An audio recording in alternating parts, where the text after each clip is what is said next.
오늘은 제가 마스크를 착용하고 설교를 하겠습니다. 정부에서 거리두기 지침이 새로 내려왔는데 설교자도 마스크를 쓰라고 하네요. 저희는 회중과 강단이 거리가 상당히 멀어서 그동안 마스크 착용을 안 했습니다만 지침대로 마스크를 착용하고 한번 해보려고 합니다. 일부 때 해보니까 좀 불편함은 있지만 그런 대로 괜찮더라고요.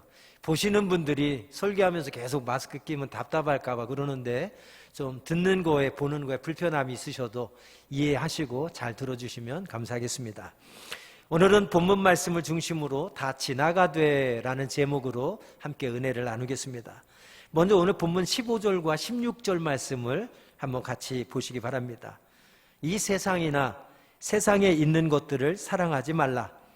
누구든지 세상을 사랑하면 아버지의 사랑이 그 안에 있지 아니하니 이는 세상에 있는 모든 것이 육신의 정욕과 안목의 정욕과 이생의 자랑이니 다 아버지께로부터 온 것이 아니요 세상으로부터 온 것이라. 오늘 15절과 16절 말씀에 보면 이 글을 쓴 사도 요한은 세 가지의 무기에 대해서 설명하고 있습니다. 사관님, 아무리 봐도 무기라는 단어는 없는데요.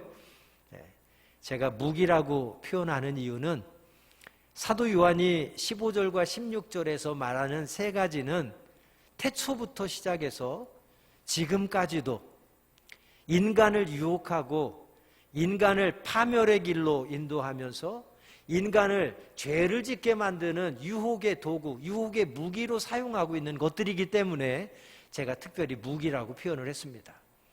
그 세 가지 무기가 무엇입니까? 첫 번째 무기는 세상의 정욕입니다. 두 번째 무기는 안목의 정욕입니다. 세 번째 무기는 이생의 자랑입니다. 왜 이 세 가지가 태초부터 시작해서 지금까지도 인간을 유혹하고 인간을 죄를 짓게 만들고 인간의 파멸의 길로 인도하는 무기라고 하느냐? 증거를 한번 살펴봅니다. 먼저 창세기 3장 6절 말씀을 한번 보시기 바랍니다. 창세기 3장 6절에 이렇게 말씀합니다. 여자가 그 나무를 본즉 먹음직도 하고 보암직도 하고 지혜롭게 할 만큼 탐스럽기도 한 나무인지라. 여자가 그 열매를 따먹고 자기와 함께 있는 남편에게도 주매 그도 먹은지라. 이 말씀을 한번 잘 살펴보세요. 여기에도 세 가지의 무기가 등장을 해서 마귀가 하와를 유혹하는데 이 세 가지 무기를 사용합니다. 첫 번째 무기가 뭡니까?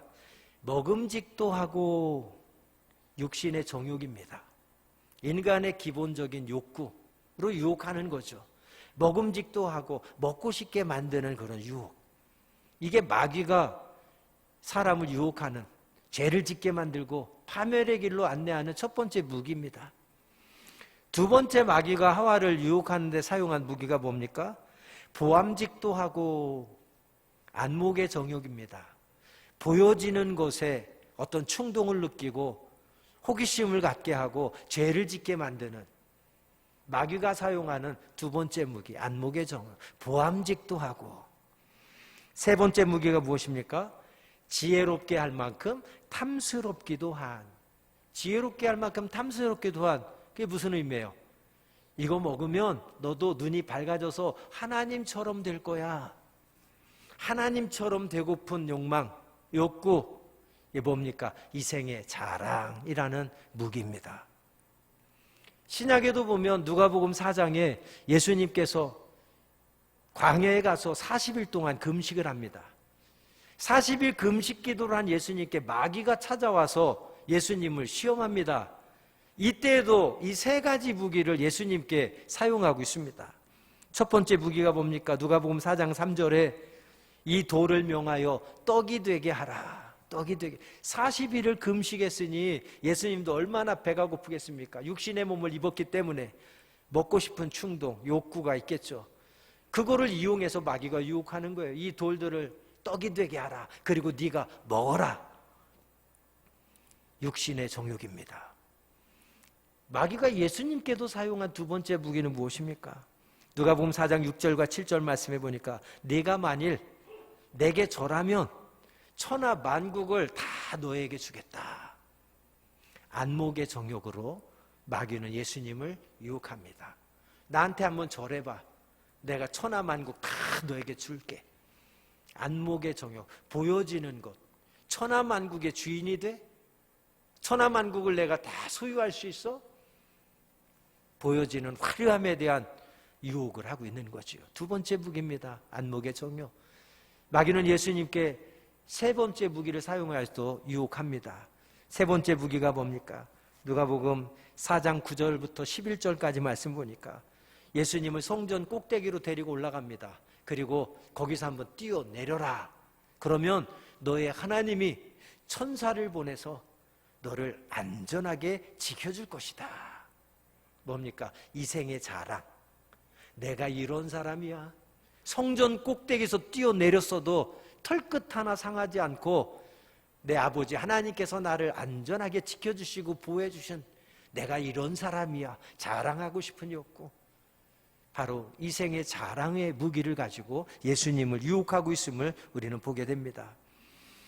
여러분, 다시 말씀드립니다. 태초부터 시작해서 지금 오늘까지도 늘 인간들을 유혹하고 죄를 짓게 만들고 그 죄로 인해서 우리를 멸망의 길로 인도하는 마귀의 전략, 마귀가 즐겨 사용하는 무기는 세 가지.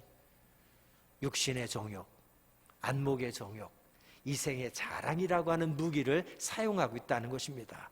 그런데 이 세 가지 무기를 한번 잘 살펴보십시오. 공통점이 있습니다. 어떤 공통점이 있습니까? 이 세 가지는 다 순간적이고 감각적이고 충동적인 그러한 죄의 기초를 두고 있다고 하는 사실입니다. 우리들이 인생을 살아가면서 감각적이고 충동적인 유혹에 이끌려서 죄를 지을 때가 많습니다. 한 번 죄를 지으면 그 죄가 또 다른 죄를 낳고 더 큰 죄를 짓게 하는 그러한 우리가 죄의 노예가 되게 하는 그러한 일들이 얼마나 많은지 모릅니다. 그것이 바로 마귀가 사용하는 그런 무기라고 하는 사실입니다. 괴테의 유명한 작품 파우스트에서 보면 거기서 묘사하고 있는 유혹이라는 것이 바로 이러한 것들을 묘사하고 있습니다. 주인공 파우스트는 나이가 먹어서 박사가 됩니다.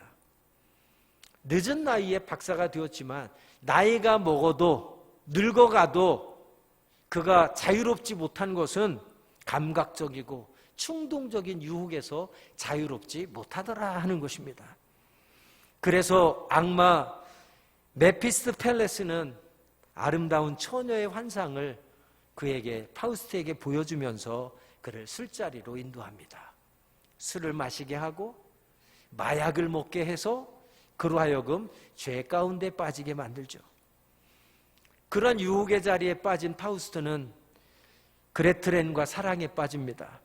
그리고 그 사랑을 실현하기 위해서 살인까지 저지르는 큰 죄를 짓게 되고 맙니다. 마치 다윗이 밧세바가 목욕하는 장면을 보고 순간적으로 충동적으로 감각적으로 뭔가 욕구가 생겨서 본능이 생겨서 밧세바를 취하는 죄를 짓게 되죠. 밧세바를 취하고 나니까 그를 아내로 삼고 싶은 유혹이 또 생깁니다. 그래서 밧세바를 아내로 만들기 위해서 자기의 충성스러운 신하였던 우리야 장군을 죽게 만들지 않습니까? 바로 그거예요. 우리가 인생을 살아가다 보면 우리의 기본적인 욕구들, 육신의 정욕들, 또 우리가 보면서 어떤 순간적으로 느끼는 충동, 감각적인 욕구, 이런 것들로 인해서 우리를 죄짓게 만들고 넘어지게 만들고 그것 때문에 멸망의 길로 인도하는 마귀의 무기들인 것입니다. 파우스트 2부에서는 황제의 중심이 된 파우스트가 1부에서는 쾌락과 사랑의 유혹에 그가 빠졌다면 2부에 와서는 돈의 유혹에 빠집니다. 결국 쾌락과 돈에 대한 유혹으로 끊임없이 자기의 욕구에 따라서 이제 인생을 허비하고 낭비하며 살아가다가 결국에는 충동적인 욕구에 이끌려 살았던 파우스트는 죽음을 맞이하게 됩니다. 괴테가 파우스트라고 하는 이 작품을 통해서 우리에게 들려주고자 하는 메시지가 무엇입니까? 그것은 우리의 충동적인 욕구, 순간적인 욕구, 감각적이고 쾌락적인 욕구에 이끌려 살다 보면 순간순간은 낙이 있을지 몰라도, 즐거울지 몰라도 결국은 파멸하게 된다라고 하는 겁니다. 그래서 괴테는 이 파우스트라는 작품을 통해서 우리에게 꼭 하고 싶었던 말이 뭐냐면, 결국엔 끝에 가서는 인간에게 필요한 것은 돈도 아니고 출세도 아니고 권력도 아니고 성공도 아니고, 인간에게 필요한 마지막 한 가지는 속죄의 은총이다라고 괴테는 말하고 있습니다. 다시 본문 말씀으로 돌아옵니다. 사도 요한이 오늘 본문 말씀을 통해서 우리에게 주는 메시지가 있습니다. 그 메시지는 딱 두 가지입니다. 첫 번째 메시지는 무엇입니까? 우리들이 육신의 정욕과 안목의 정욕과 이세랭의 자랑에 빠지는 순간 하나님 아버지의 사랑은 그 속에 있지 않다는 겁니다. 나의 욕구에 이끌려서, 나의 욕심에 이끌려서 내가 죄를 짓는 순간 그 속에 하나님 아버지의 사랑은 존재하지 않는다는 겁니다. 이게 15절 16절의 말씀이에요. 그리고 둘째는 그러한 인간의 정욕들, 인간의 욕구들은 그 출처가 하나님 아버지께로 온 것이 아니라 세상으로부터 왔다라고 오늘 본문은 우리에게 말씀해 주고 있습니다. 그러면서 결론적으로 사도 요한은 17절에 이렇게 말씀합니다. 17절 말씀 보시기 바랍니다. 이 세상도 그 정욕도 지나가되 오직 하나님의 뜻을 행하는 자는 영원히 거하느니라. 이 말씀을 자세히 한번 보시기 바랍니다. 이 말씀 속에 서로 대조를 이루는 문구가 있습니다. 어떤 문구들이 대조를 이룹니까? 이 세상과 정욕이라고 하는 문구와 하나님의 뜻을 행하는 자라고 하는 문구가 대조를 이루고 있습니다.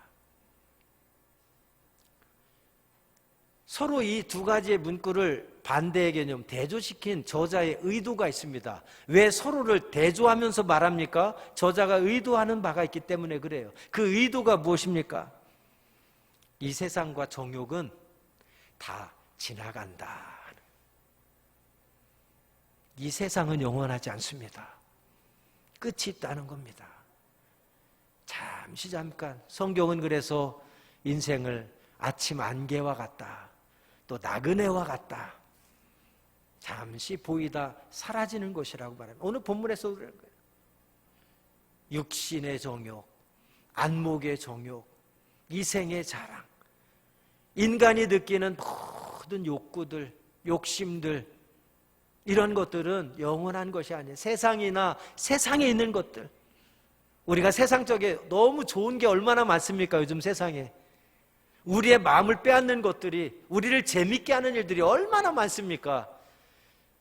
교회 나와서 1시간 동안 앉아서 지루하게 예배드리는 것만큼 믿음이 없는 자는 지루한 게 없을 거예요. 재미없는 게 없을 거예요. 세상에 얼마나 재미있고 좋은 게 많은데요. 그러나 오늘 본문은 우리에게 말합니다. 그것들은 영원하지 않고 다 지나간다는 겁니다. 끝이 있다고 합니다. 그러나 그것과 반대로 하나님의 뜻을 행하는 자는 영원할 것이라고 본문은 우리에게 말씀해 주고 있습니다. 결국 오늘 본문 말씀을 통해서 사도 요한이 우리에게 꼭 들려주고자 하는 메시지는, 우리들이 인생을 살아가면서 순간적이고 쾌락적이고 감각적이고 충동적인 그런 유혹들이 끊임없이 찾아올 텐데, 그 유혹에 이끌려서 살아가다 보면 결국 우리는 멸망하고 말 것이라는 이야기입니다. 그러나 고통스러워도, 불편해도, 재미없어도, 너무 어렵고 힘들다고 할지라도 믿음을 지키며 하나님의 뜻에 따라 살고 하나님의 뜻을 행하는 것이 우리의 삶의 목표가 되고 목적이 되어서 그 하나님의 뜻을 이루기 위해서 살아가는 자는 영원할 것이라고 오늘 본문은 우리에게 말씀해 주고 있습니다. 그래서 세계적으로 유명한 기독교의 철학자고 사상가였던 키엘케굴은 인간 실존의 3단계설을 주장하고 있습니다. 첫 번째 단계는 심미적 실존의 단계입니다. 두 번째 단계는 도덕적 실존의 단계입니다. 그리고 세 번째 단계는 종교적 실존의 단계입니다. 인간은 1단계 다 심미적 실존의 단계에 머물러 있습니다. 심미적 실존의 단계가 무엇입니까? 감각적이고 쾌락적이고 원초적인 욕구에 따라서, 욕망에 따라서 이끌려 살아가는 삶, 심미적 실존의 단계입니다. 대부분의 사람들이 심미적 실존의 단계에 머물러 삽니다. 욕심에 이끌려서 내 욕구를 충족하기 위해서 순간적이고 쾌락적이고 감각적인 그런 유혹들에 이끌려서 살아갑니다. 그러나 키엘케굴은 1단계에 머무르면 안 되고 2단계로 나가야 된다고 합니다. 2단계가 무엇입니까? 도덕적 실존의 단계입니다. 도덕적 실존의 단계는 뭡니까? 내 욕구대로 욕심대로 살다 보니까 많은 실수를 하고 많은 사람들에게 상처를 주고 많은 죄를 저지릅니다. 그러다 보니까 신앙의 양심이 그리고 나의 이성이 죄책감을 갖게 하는 거예요. 그러면서 내가 조금 더 선하게 살려고 내 안에 욕구가 생겨서 그래 내가 좀 선을 행하며 살아야 되겠다, 착하게 살아야 되겠다라는 생각을 가지고 살아가는 사람들이 있다는 겁니다. 그것이 바로 도덕적 실존의 단계입니다. 우리는 그런 사람들을 가리켜 성숙한 사람이라고 세상 사람들은 이야기합니다. 심미적 실존의 단계에 있는 사람들보다는 도덕적 실존의 단계에 머물러 사는 사람들이 좀 성숙하고 착한 사람들입니다. 그러나 키엘케굴은 도덕적 실존의 단계에 머물러서는 안 되고 한 걸음 더 나아가 종교적 실존의 단계에 이르러야 한다고 합니다. 그 이유가 무엇이냐면 도덕적 실존의 단계는 양심의 가책은 누리지만 양심의 가책이 우리 인간을 구원해 줄 수 없다는 겁니다. 그래서 도덕적 실존의 단계에 나와 하나님의 은혜로 우리의 모든 죄들을, 부족함들을 하나님의 은총을 입어서 구원함을 얻고 새 사람으로 변화되어서 하나님의 뜻을 이루며 살아가야 된다라고 키엘케굴은 말하고 있는 것입니다.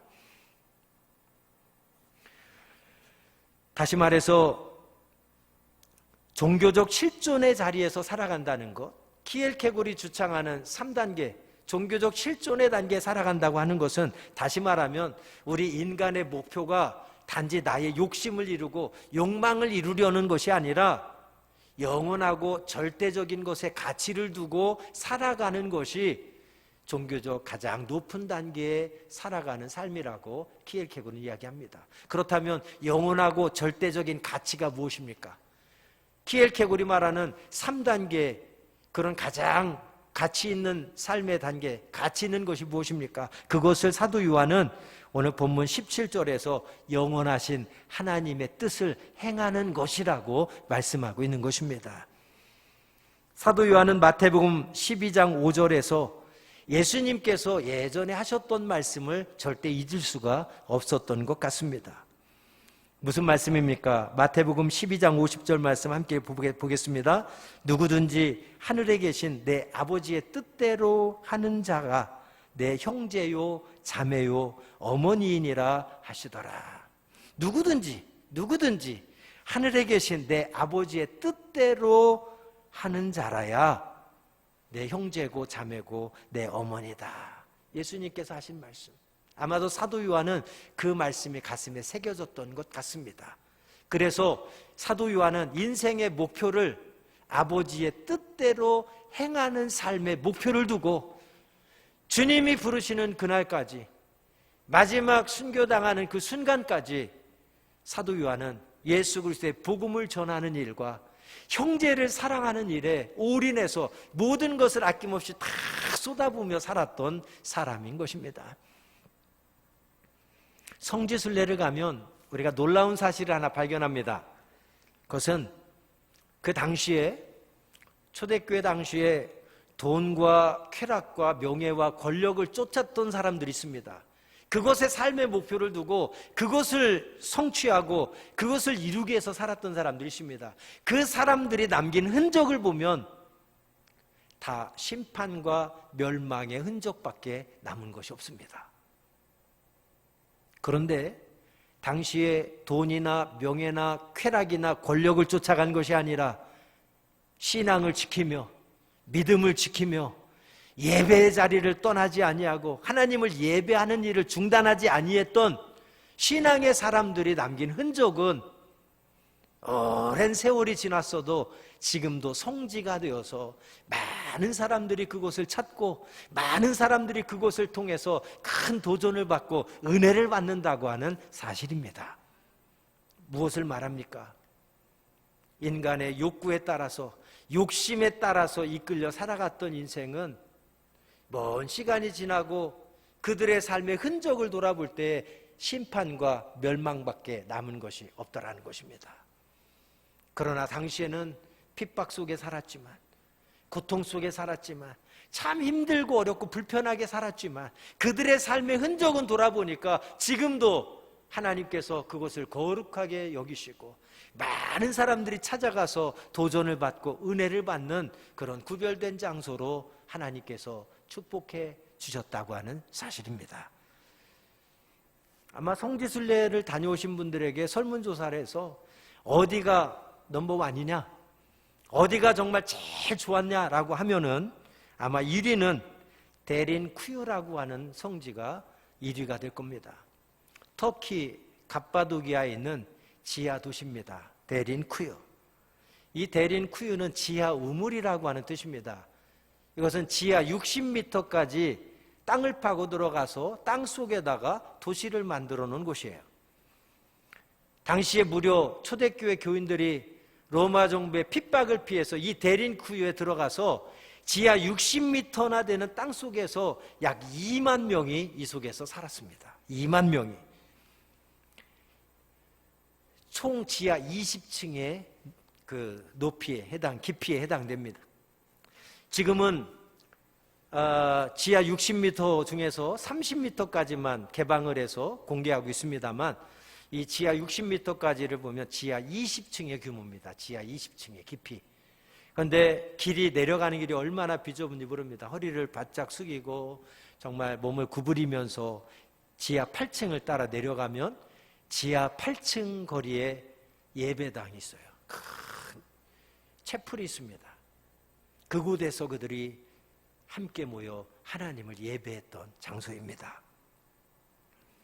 그들은 데린 쿠유에 살면서 이 지하 생활하면서 평균 수명이 40세를 넘기지 못했다고 합니다.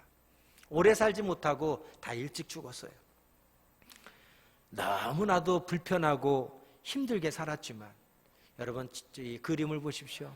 이 속에 다 있습니다. 예배당도 있고 집도 있고 화장실도 있고 학교도 있고 다 들어있어요. 저 속에 지하 20층, 지하 60m에 2만 명이 이 속에서 살았던 겁니다. 지하에서 2만 명이 저렇게 사니 얼마나 불편합니까? 얼마나 고통스럽겠습니까? 답답하겠습니까? 여러분, 초대교회 교인들이 왜 이 속에 들어가서 그들이 불편하고 고통스러운데 답답한데 왜 저 속에서 살았을까요? 이유는 딱 하나입니다. 신앙을 지키기 위해서. 예배를 포기할 수 없어서 이곳에 들어가서 자신들의 신앙을 지키며 예배를 중단하지 않고 계속해서 하나님을 예배하며 찬양하며 기도했던 곳이 바로 이 데린 쿠유입니다.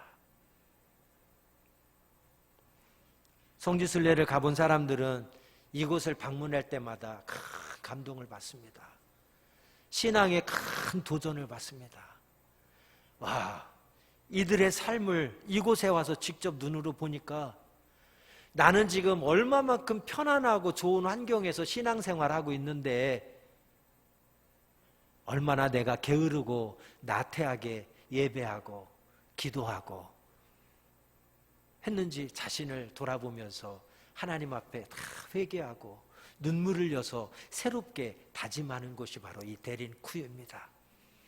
코로나가 끝나고 이제 코로나가 종식이 되면 소망하기는 우리 영등포 영문에서 성지 순례단을 한번 모집을 해서 다 함께 성지 순례 한번 가보는 게 제 꿈입니다.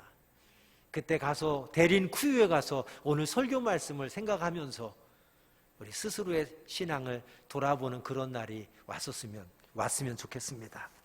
사랑하는 여러분, 저는 데린 쿠유 이 지하교인들의 그 삶을 보면서 딱 이 말씀이 떠올랐습니다. 히브리서 11장 25절 말씀. 오늘 결론의 말씀입니다. 우리 히브리서 11장 25절 말씀 한번 보십시오. 도리어 하나님의 백성과 함께 고난받기를 잠시 죄악의 낙을 누리는 것보다 좋아하고, 하나님의 백성과 함께 고난받는 것을 잠시 죄악의 낙을 누리는 것보다 좋아했다. 무슨 말입니까? 죄악에는 낙이 있다는 거예요. 공감하시죠?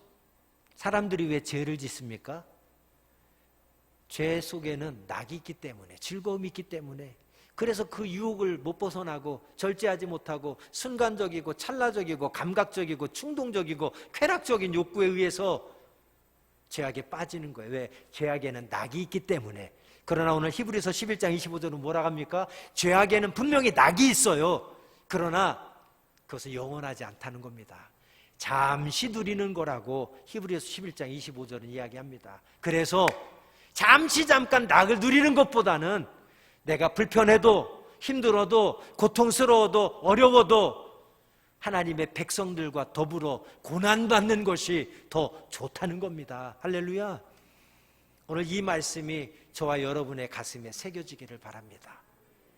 잠깐인 세상에, 또 세상 것에 마음을 빼앗기거나 그 낙을 누리기 위해서 죄악의 길을 걸어가는 우리가 아니라, 불편해도 고통스러워도 수고스러워도 큰 낙은 없다고 할지라도 하나님이 기뻐하시는 하나님의 뜻에 따라 하나님의 뜻을 이루며 살아가는 일을 더 큰 기쁨으로, 더 큰 행복으로 느끼고 그러한 삶을 살아가는 저와 여러분 되기를 간절히 소망합니다. 한 해가 저물어 가고 있습니다. 11월 넷째 주일입니다. 이제 12월 한 달밖에 남지 않았습니다. 여러분, 지난 11개월 동안 여러분은 무엇에 관심을 두고 무엇에 마음을 뺏기며 살았습니까? 무엇에 힘을 쓰며 살았습니까? 혹시 코로나 때문에 우리의 신앙생활이 편한 쪽으로 잘 되었다라고 하면서 코로나를 핑계 삼아서 게으르고 나태하고 코로나를 변명 삼아서 내 신앙생활에 아주 편안한 11개월을 보내고 있지는 않으십니까? 대린 구유의 성도들을 생각하면서, 오늘 본문 말씀을 생각하면서 꼭 기억하십시오. 이 세상은 영원하지 않습니다. 세상에 있는 것들도 영원하지 않습니다. 그러나 하나님의 뜻은 영원하고 하나님의 뜻을 행하는 자는 영원할 줄로 믿습니다.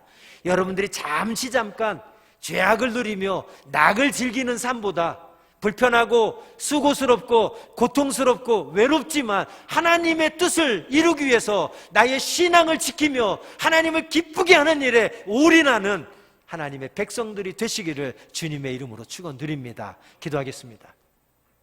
하나님 아버지, 감사합니다. 오늘 주신 말씀 속에서 나를 향하신 하나님의 마음을 내가 느끼게 하여 주옵소서. 나를 사랑하시고 나를 정말 예뻐하셔서 내가 죄악의 길로, 멸망의 길로 가지 않도록 말씀을 통해 권면하셔서 죄 가운데 나를 돌이켜서 다시금 내 신앙을 지키고 믿음을 지키고 예배에 힘쓰며 하나님의 뜻이 내 삶의 목적이 되고 목표가 되어서 그 하나님의 뜻을 이루는 삶을 살겠다고 결단하는 그런 말씀이 되게 하여 주옵소서. 예수님의 이름으로 기도합니다. 아멘.